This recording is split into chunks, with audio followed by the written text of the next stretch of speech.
시청자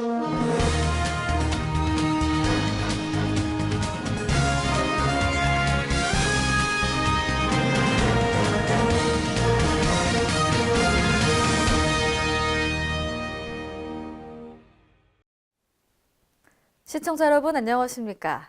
지방자치 중점 소식을 전하고 더 나은 지방자치의 방향을 제시하는 지방자치 1번지입니다. 전북 군산 GM 자동차가 불안정하다 보니 군산시 직원들이 지난 7월부터 한국 GM 살리기 구호를 외치고 있는데요.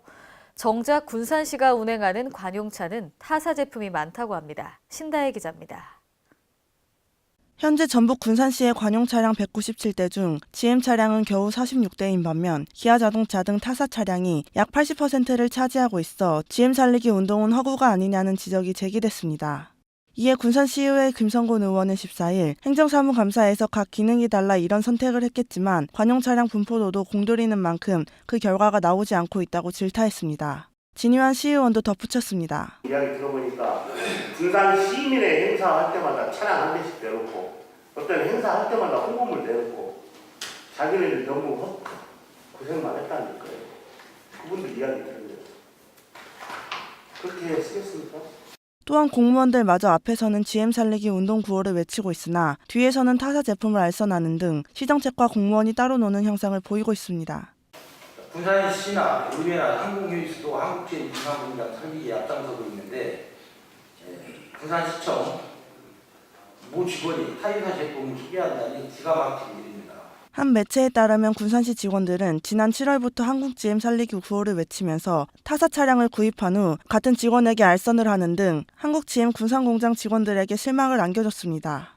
각 부서에 전파를 해서 조금 불편함을 느끼더라도 군산 GM이 아닌 한국 GM에서 생산되는 차량을 최대한 구입을 하도록 그렇게 권고를 해나갈 방침입니다. K랜 신다입니다. 경상남도는 2018년 평창 동계올림픽 대회 창원 지역 성화봉송 축하 행사를 지난 14일 도청 광장에서 개최했습니다. 올림픽 성화봉송 지역 축하 행사는 지역의 대표적인 관광 및 문화예술 콘텐츠를 활용한 축하 공연, 성화봉송, 성공기원 퍼포먼스 등이 어우러진 문화행사입니다.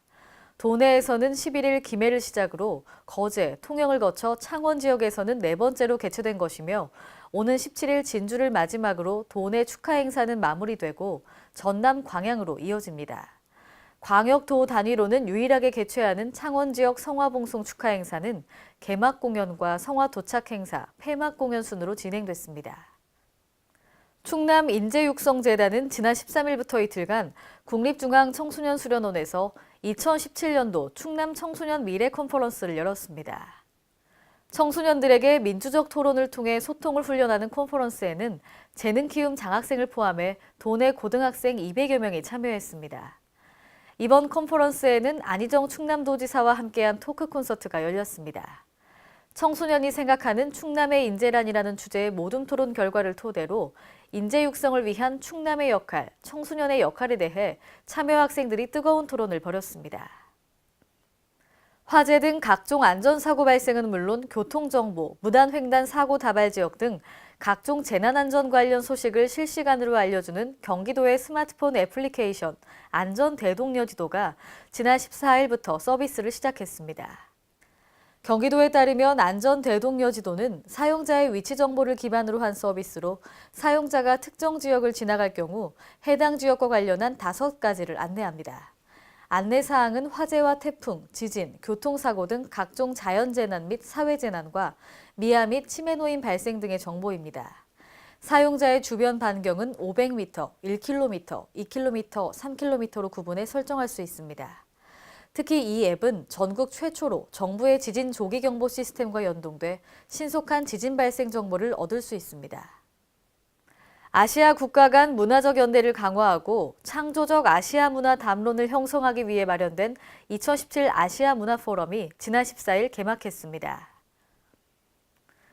오늘까지 문화, 기술, 그리고 창의성, 4차 산업혁명 시대의 문화도시라는 주제로 열리는 이번 포럼에서는 4차 산업혁명이 가져올 문화도시 및 문화 콘텐츠의 변화에 관한 내용을 중심으로 다양한 논의가 진행됩니다.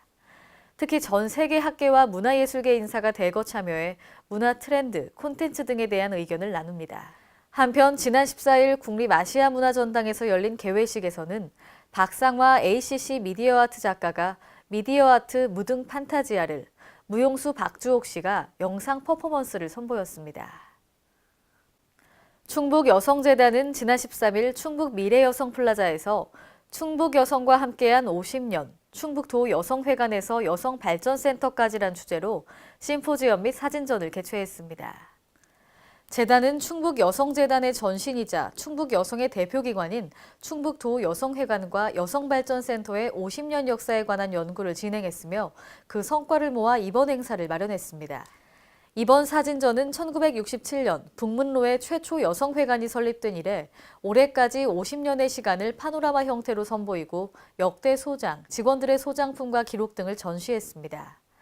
심포지엄에서는 50년사 연구를 총괄한 충북여성재단 이정희 연구위원이 충북도 여성회관 50년 의미와 과제에 대해, 김미선 전 연구원이 기능교육과 여성의 삶에 대한 주제 발표가 있었습니다. 오늘의 단신 뉴스입니다. 보건복지부는 오늘부터 만 18세 이상 등록한 중증장애인을 대상으로 한 장애인연금을 복지로를 통해 온라인으로도 손쉽게 신청할 수 있게 됐다고 밝혔습니다. 그동안 거동이 불편한 중증장애인이 장애인연금을 신청하기 위해서는 직접 읍면동 주민센터를 방문해야 하는 등 불편함이 있었는데요. 이번에 인터넷을 활용한 온라인 신청 서비스가 개설됨에 따라 보다 많은 대상자들이 집이나 직장에서도 손쉽게 혜택을 받을 수 있을 것으로 예상됩니다. 앞으로는 어선원 및 어선재해보상보험법 적용을 받는 어업인이 조업중 부상, 사고 등을 당한 경우 재해보상을 받기 위해 제출하는 서류가 대폭 간소화됩니다. 지난 14일 행정안전부와 수협중앙회는 이달 중순부터 수협 및 지점 업무 담당자들이 재해보상급여 심사에 필요한 청구 서류 8종의 구비 서류를 행정정보 공동이용을 통해 직접 확인할 수 있도록 했습니다. 한편 이번 조치는 어선원 및 어선재해보상보험법 적용을 받는 어업인의 경우에만 해당합니다. 이상으로 지방자치 1번지를 마칩니다. 시청해주신 여러분 고맙습니다.